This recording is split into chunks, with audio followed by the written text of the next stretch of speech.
আল্লাহ তাআলা যদি দয়া করে আমাদেরকে মাফ না করে, আমাদের বাঁচার কোনো উপায় নাই। আপনি কি ভেবেছেন আপনার নামাজ দিয়ে আপনি জান্নাতে যাবেন? আপনি তাহাজ্জুদ গুজার, সেজদা দিতে দিতে কপালে দাগ ফেলেছেন, এটা আপনারা জান্নাতে নেবে না। আপনি এলাকার সবচেয়ে বড় হাতেম তাই দানশীল, এই দানের ভরসায় বসে আছেন।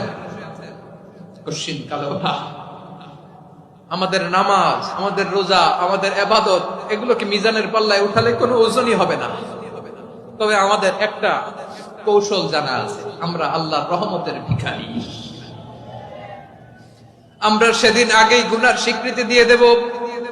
আমরা বলবো, আল্লাহ তুমি প্রশ্ন করার আগে তোমার একটা কথা বলি, আমারে কিছু জিজ্ঞেস করো না, আমি সব করেছি।